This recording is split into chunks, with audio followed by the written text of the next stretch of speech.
Filipenses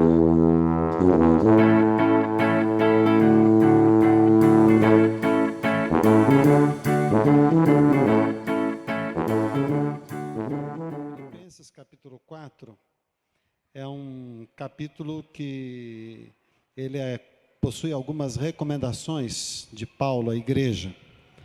E nós vamos ler até o versículo do número 7. Filipenses capítulo 4, versículos de 1 a 7. Na minha tradução diz assim: Portanto, meus irmãos, a quem amo e de quem tenho saudades, minha alegria e coroa, permanecei assim firmes no Senhor, amados. Suplico a Evódia e a Síntique que entrem em acordo no Senhor. E peço também a ti, meu verdadeiro companheiro, que as ajudes, pois trabalharam comigo no Evangelho, junto com Clemente e com os meus outros cooperadores, cujos nomes estão no livro da vida. Alegrai-vos sempre no Senhor. E outra vez digo, alegrai-vos. Seja a vossa bondade conhecida por todos os homens. O Senhor está perto. Não andeis ansiosos por coisa alguma. Pelo contrário, sejam os vossos pedidos plenamente conhecidos diante de Deus, por meio de oração e súplica com ações de graças. E a paz de Deus, que ultrapassa todo o entendimento, guardará o vosso coração e os vossos pensamentos em Cristo Jesus. Que Deus abençoe a sua palavra. Amém. Eu queria compartilhar ou pensar um pouco nesta noite sobre o pastoreamento que nós podemos ter e devemos desenvolver em relação a nós mesmos. Deixe-me explicar por que eu tomei esse texto. Poderia ter visitado outro, mas esse texto aqui ele tem um significado bastante interessante, pelo menos para mim, nesse ponto, porque Paulo estava preso quando ele escreveu esse texto. A ideia de prisão e a igreja de Filipos, elas caminham meio juntas, porque Paulo, quando ele estava preso numa ocasião, foi quando ele organizou a igreja de Filipos. E agora, novamente, está preso e ele escreve a igreja de Filipos. E essas experiências que ele tem, da prisão que ele passou, quando ele organizou a igreja, e da prisão que ele está passando agora, quando ele faz recomendações à igreja, são eventos bastante próximos, tanto aquele acontecimento como este. E nesta ocasião, Paulo estava definitivamente muito preocupado com a igreja. Claro que estava. Ele estava pastoreando a igreja, estava também se pastoreando, estava se cuidando. Ele pastoreava a igreja porque a igreja, óbvio, estava perplexa diante do seu aprisionamento. E como todas as cartas da prisão, Paulo revela sempre aquele entusiasmo, aquela vontade de que a igreja não venha a sucumbir, pois isso era muito possível de acontecer, não? As pessoas viam Paulo preso e ele sendo o líder na prisão, evidentemente isso era uma ameaça a todos os crentes, a todas as pessoas que criam em Jesus. Então, se Paulo não utilizasse a firmeza necessária para demonstrar que ele estava superando as adversidades, poderia haver assim algum momento a igreja poderia não se comportar da forma como ele gostaria que ela se comportasse, que era ser aquela igreja ativa, envolvida, aquela igreja atuante.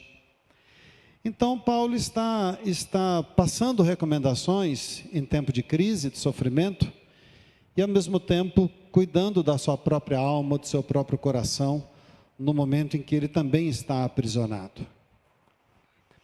Eu acho que nós vivemos uma época que nós não sabemos mais lidar com o sofrimento e com as adversidades. Na época de Paulo, no contexto histórico, sofrer era um privilégio. Para nós hoje o sofrimento é uma anomalia. Para nós hoje o sofrimento é alguma coisa que tem que ser banido. Se a gente puder resolver o sofrimento através de medicamento mais rápido ainda, a gente faz. Porque nós não nos habituamos a lidar com o sofrimento. Não entendemos a natureza do sofrimento. E às vezes, quando nós não entendemos a natureza do sofrimento, nós sofremos com o sofrimento e sofremos com a falta da ação de Deus, que nós julgamos que Deus deveria agir do modo como ele, quando Ele não age. Então sofremos duas vezes. E essa condição de sofrimento que Paulo está passando, e ele está tentando deslocar essa ideia de sofrimento, e tentando instruir a igreja, para que a igreja não viesse a passar por dificuldades, ou soubesse, entendesse, que ele, Paulo, estava lidando muito bem com aquela situação. Aquela situação para ele, Paulo, não estava fora de controle. E aquele sofrimento que Paulo estava atravessando e passando, era um sofrimento que ele, de certo modo, sabia muito bem administrar. E ele estava mais preocupado com a igreja do que consigo. Algumas coisas desse texto, em conformidade com o texto do capítulo 16 de Atos, quando ele organiza a igreja de Filipos, sugere para nós algumas coisas importantes para a gente lidar com essa questão, ou pelo menos algumas pistas para nós repensarmos como lidar com o nosso sofrimento, como nós nos pastoreamos, como nós cuidamos das nossas emoções e como é que nós lidamos com as situações mais adversas. O texto começa, quando ele fala portanto, ele está evidentemente concluindo a carta, ele começa falando sobre a preocupação com outras pessoas. Portanto, meus irmãos, a quem eu amo, de quem eu tenho saudades, minha alegria e coroa. Então ele sofre por causa disso, né? Ele sofre com a prisão, e ele sofre com a saudade, e ele sofre com a possibilidade de nunca mais rever os irmãos, porque ele estava preso. Então ele confessa que a ausência dos irmãos é que era um peso grande para ele, não o fato dele estar preso, mas a saudade dos irmãos, a igreja que ele amava. Tenho saudade de vocês. Vocês são minha alegria e minha coroa. Permanecer assim firmes no Senhor. E ele fala sobre Evódia, ele fala sobre Síntica, ele se preocupa com Síntica, ele se preocupa com essas pessoas, e ele menciona o desejo de que essas pessoas pudessem entrar num acordo. Ele fala de um companheiro que a gente não sabe direito quem seria, e peço também a ti, meu verdadeiro companheiro, que as ajudes, pois trabalharam comigo no Evangelho, junto com Clemente e com meus outros cooperadores, cujos nomes estão no livro da vida. Eu não sei se você estivesse sofrendo o que Paulo estava sofrendo, se você estivesse atravessando por uma adversidade como Paulo estava, talvez você esteja atravessando por outras, eu não sei se você seria capaz de pensar no outro, se não apenas em si mesmo. E eu acho aqui que Paulo dá uma sugestão, dá um encaminhamento precioso para aprendermos a lidar com o nosso sofrimento. Que é pensar no outro. Quando você pensa em si, ou quando você sofre com o seu sofrimento, e se coloca numa situação de vítima da existência em razão das circunstâncias que às vezes você nem mesmo provocou, porque há sofrimento de coisas que são resultados de ações que praticamos, mas há o sofrimento que nos vem, a gente não sabe nem de onde, e a gente não imagina nem de que forma, e no dia seguinte a vida já é outra. Um dia para o outro. Você planeja, você tem expectativas, sonhos. No dia seguinte você já é uma outra pessoa, você já tem uma outra história. Quando nós começamos a vivenciar isso com essa intensidade, e chamamos para nós o sofrimento exclusivamente para a nossa pessoa, e perdemos a noção do outro, perdemos a noção do próximo, perdemos a noção das pessoas que estão à nossa volta, nós criamos o risco de gerar frustrações e criar em nós uma situação que é uma situação de nunca nos conformarmos ou de nunca entendermos direito o que é que está acontecendo e de certo modo, purgarmos o sofrimento, uma vez que sofrer faz parte da vida e a gente só cura o sofrimento sofrendo. Paulo faz uma recomendação no versículo 4, depois que ele fala do outro ou dos outros, ele fala: alegrai-vos sempre no Senhor. E disso ele sabia o que significava. Se nós observarmos o que estava acontecendo lá no capítulo 16, quando ele estava preso, e que havia um movimento, uma situação difícil, de Paulo, naquele aprisionamento, você vai ver que naquela prisão, ele estava exatamente fazendo isso. Então ele está dizendo para a igreja de Filipos: olha, eu já passei por isso. E quando eu estive preso, quando vocês nasceram como igreja, sabe o que eu fiz? Eu me alegrei. Mas aí pergunta-se o seguinte: como é que Paulo poderia estar alegre naquela ocasião, lá no capítulo 16? Como é que Paulo poderia estar alegre se ele estava sofrendo? E como é que Paulo poderia estar alegre se estava sofrendo? Porque estava fazendo exatamente aquilo que Deus havia mandado. Se nós observarmos o que levou Paulo à cidade de Filipos e a pregar o evangelho lá, nós vamos ver que Paulo estava numa situação, de repente um varão se apresentou a ele: passa a Macedônia e ajuda-nos. Paulo então ouviu a voz de Deus e falou: eu vou fazer a vontade de Deus na minha vida, eu vou passar a Macedônia e vou ajudar quem está pedindo. E foi. E quando ele chegou lá, porque ele estava fazendo a vontade de Deus, o sofrimento seria incompreensível. Porque na nossa mentalidade, na nossa cabeça, na nossa compreensão sobre o sofrimento, quando nós fazemos a vontade de Deus como deve ser feita, nós não sofremos. Mas não foi o que aconteceu no contexto. O texto fala, o varão disse: passa a Macedônia e ajuda-nos. E passa a Macedônia para quê? Para ser preso do outro lado. Porque a primeira pergunta que você faz quando você sofre é se você não está fora da vontade de Deus. E às vezes nós oramos pedindo a Deus para que Deus nos mostre o caminho, não é porque nós queremos fazer a vontade de Deus, não é porque nós queremos nos livrar dos possíveis sofrimentos. Diferente. Então a pessoa pega a hora: Senhor, me abençoa, mostra o que o Senhor quer. Até parece que ele está querendo saber qual é a vontade de Deus para a vida dele. Mas ele não está querendo saber muitas vezes a vontade de Deus para a vida dele. A gente faz isso. Ele está, na verdade, querendo se livrar de possíveis problemas que no futuro possam advir, se ele fizer alguma coisa que não seja da vontade de Deus. Mas Paulo estava tranquilo. Por isso ele se alegrava. Ele fez a vontade de Deus, o varão chegou para ele e falou: passa a Macedônia e ajuda-nos. Ele passou a Macedônia, foi fazer o que deveria ser feito. Ao fazer aquilo que Deus havia mandado que ele deveria fazer, ele foi preso.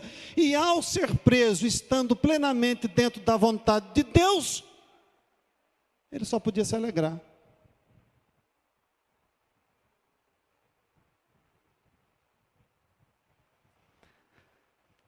Eu acho que nós precisamos aprender a lidar com essa questão da vontade de Deus, da nossa consciência sobre o fazer a vontade de Deus. E quando nós vivenciarmos as adversidades, nós não olharmos as adversidades como falta de provisão de Deus, mas olharmos as adversidades como circunstâncias da vida, felizes, porque estamos fazendo exatamente aquilo que Deus mandara que fizéssemos. Por isso que Paulo fala, alegrai-vos sempre no Senhor. Porque ele havia passado por isso. Porque ele havia passado pela prisão. Porque ele havia sofrido. Porque ele havia feito a vontade de Deus. E por fazer a vontade de Deus, ele havia sido passado pelo estado de aprisionamento. Ele fala, alegrai-vos sempre no Senhor. Seja a vossa bondade, paciência, em algumas traduções, equidade, conhecida a todos os nomes, diante do descanso que vocês têm em circunstâncias tão adversas. Não se preocupe, o Senhor está perto, muito perto. Não existe aflição, não existe drama, não existe ausência do Senhor, não existe falta de bênção. O Senhor está perto. Não andeis ansiosos por coisa alguma. A ansiedade é a expectativa. Eu fico pensando o seguinte, quando Paulo foi preso a primeira vez lá no capítulo 16, que ele estava cantando, orando e celebrando na prisão, aconteceu um ato sobrenatural de Deus que levou à libertação de Paulo. Se você tivesse passado, e eu também, pela experiência do aprisionamento na primeira vez, e passasse uma segunda vez, sabe qual seria a sua oração, seria a minha? Em nome de Jesus, eu declaro que eu vou ser liberto. Essa seria a sua oração, seria a minha. Porque as nossas experiências com Deus, às vezes nos tornam cativos de exigir de Deus que Deus venha agir com o mesmo modo, com a mesma intensidade e do mesmo jeito. E aí criamos a nossa ansiedade em relação ao que Deus deve agir. Não existe no texto, na segunda prisão, nenhuma expectativa de Paulo de que Deus iria libertá-lo, nem libertá-lo do mesmo jeito. E ele nem pede isso. E ele nem pede isso. Ele nem suplica isso. Ele nem busca em Deus uma solução que fosse idêntica. E ele não gera expectativa.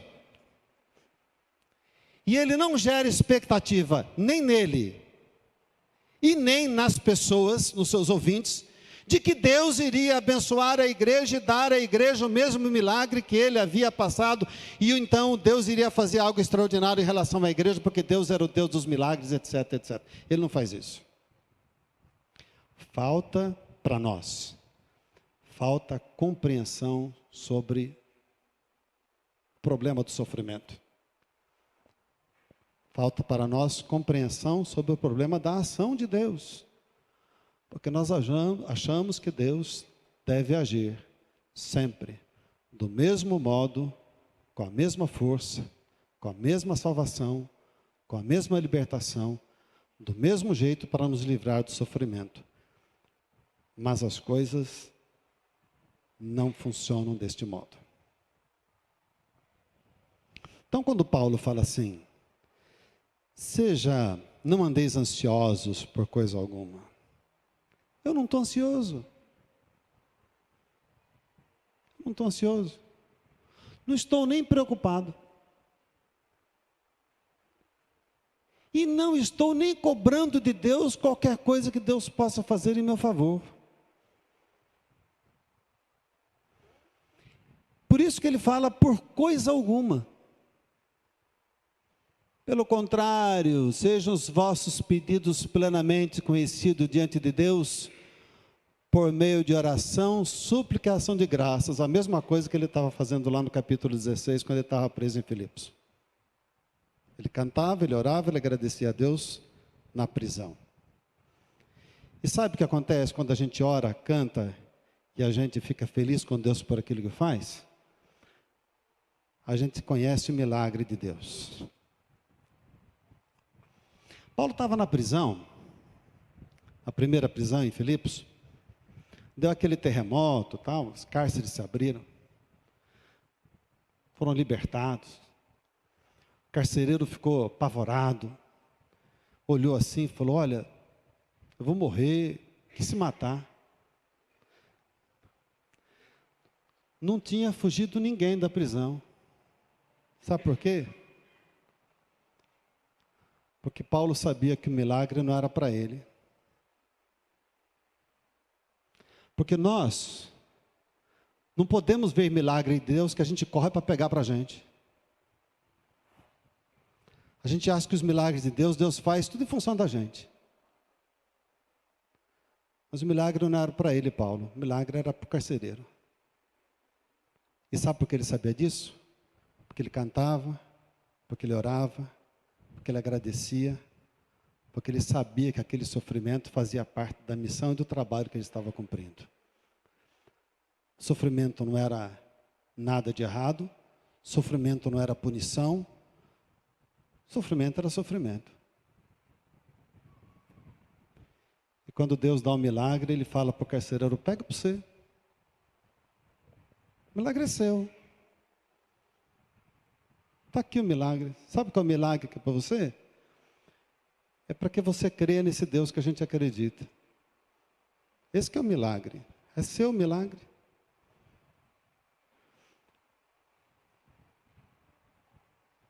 E ele poderia ter expectativa do milagre repetido, do milagre que novamente o libertasse da prisão, que não aconteceu, e ele não tem expectativa de que isso viesse a acontecer. Então ele fala: não andeis ansiosos, sejam os vossos pedidos plenamente conhecidos diante de Deus, por meio de oração, súplica com ação de graças. E depois disso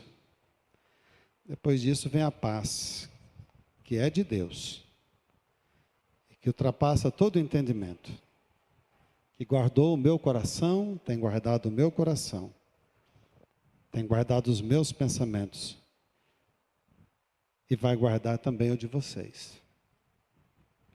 E a paz de Deus, que ultrapassa todo o entendimento, guardará o vosso coração e os vossos pensamentos em Cristo Jesus. A pós-modernidade nos ensina que o servo do Senhor, o verdadeiro servo do Senhor, não passa por adversidades. Pós-modernidade nos ensina que o sofrer é uma anomalia. Nós não sabemos mais o que significa isso. E a palavra de Deus nos ensina o seguinte: não tome o sofrimento necessariamente como uma tragédia ou uma doença na sua vida. Não se preocupe com o sofrimento. É o que Paulo está dizendo aqui. E olha que ele já havia passado por uma experiência de milagre de Deus, que acho que poucos de nós, ou talvez nenhum mesmo, passamos por algo tão surpreendente como ele passou naquela noite, quando ele esteve preso lá no capítulo 16, quando organizou a igreja de Filipos. E aqui, na mesma condição, ele vai dizer: preocupem-se com os outros. Não seja o centro do seu próprio sofrimento. Alegre-se no Senhor. Pastoreie seu coração com a alegria do Senhor. Porque basta a você estar no centro da vontade de Deus. A sua tranquilidade em lidar com as adversidades, a sua bondade, o seu bom senso, o seu equilíbrio, a sua abnegação, a sua conduta pautada pela humildade e pela placidez, seja isso tudo conhecido pelas pessoas. Porque em qualquer situação, em qualquer sofrimento, a partir da referência de qualquer dor, nunca se esqueça disso. O Senhor está perto. Não fique ansioso, nem por conta das experiências que Deus já lhe deu, que elas podem ser uma bênção na sua vida, se você entender como Deus age. Mas elas podem ser também um problema para a sua vida, se você não entender como Deus age. Não andeis ansiosos. Permita a Deus, na sua liberdade, agir no modo como Ele deve agir. Cabe-nos suplicar, sejam os vossos pedidos conhecidos diante de Deus. Orar, suplicar, agradecer com ações de graças. Eu fiz isso quando estava preso, na primeira vez. Deus fez o que fez. E a igreja foi organizada do modo como ela foi organizada. Porque o que manda mesmo é você descansar nos braços do Senhor, independente das circunstâncias. Porque há uma paz que só Deus dá. E a paz de Deus, que ultrapassa todo o entendimento, que você não compreende e nunca vai entender, essa paz guardará o vosso coração, vai preservar os vossos pensamentos, na pessoa do Senhor Jesus Cristo, o nosso Salvador. Como é que a gente lida com o sofrimento? Como é que a gente lida com a condição das dificuldades humanas? A dependência de Deus. Na humildade diante de Deus. No modo como nós entendemos os milagres de Deus. No modo como nós entendemos a maneira como Deus age. Sabe de uma coisa? Depois que Paulo foi preso, e ele passou um bom tempo na prisão, e ele foi aprisionado, boa parte da prisão dele foi por causa da igreja. A igreja de Roma que criou uma situação lá, e ele foi preso mais por causa da própria igreja. Ele praticamente interrompeu o ministério dele. Ministério missionário dele. Ministério missionário dele. Mas ele iniciou um outro ministério, que é o maior dom que o apóstolo Paulo teve na vida. Ele já tinha feito antes, mas nesse período ele vai trabalhar muito mais intensamente nisso. O dom que Paulo teve na vida, uma vez eu perguntei isso para um pastor, cheguei para ele e falei, qual foi o grande dom de Paulo? O grande dom de Paulo foi ser missionário. Falei, não, acho que não foi, não. Ah, para com isso, acho que não. Plantador de igreja, falei, não, também não, acho que não. Qual foi o maior dom de Paulo? Meu modo de entender. O maior dom de Paulo foi ser o escritor bíblico, que deixou para a humanidade uma coleção preciosa de ensinos, a partir dos quais nós podemos, inclusive, refletir hoje à noite. Sabe onde ele desenvolveu isso? Foi na prisão. Antes ele escreveu umas cartas, que hoje você lê assim, você fica meio perdido nelas. Tem a carta de Paulo aos Coríntios, que foi escrita antes, Tessalonicenses. Carta de Romanos, então, para você ler aquele texto é uma complicação que não tem jeito. Mas quando você pega as cartas da prisão, que Paulo se coloca, e ele fala da essência do Evangelho, e da experiência dele, quando ele escreve para Timóteo, o que o sofrimento fez na vida dele. Aí a gente vê a grande contribuição da experiência do sofrimento de Paulo na vida dele. Ninguém cresce se não for pelo sofrimento. Ninguém aprende a viver se não for através dos momentos difíceis. Ninguém aprende a viver se não for olhando para o outro e se não for debaixo da orientação de Deus, conhecendo o modo como Deus age, sem expectativas, mas com o conforto absoluto de estar no centro da sua vontade e descansando nos seus eternos braços. O sofrimento que nós somos convidados a nos libertar é o sofrimento do mundo, da morte para a vida. Outras coisas são circunstâncias que a vida muitas vezes nos apresenta. Que Deus nos abençoe.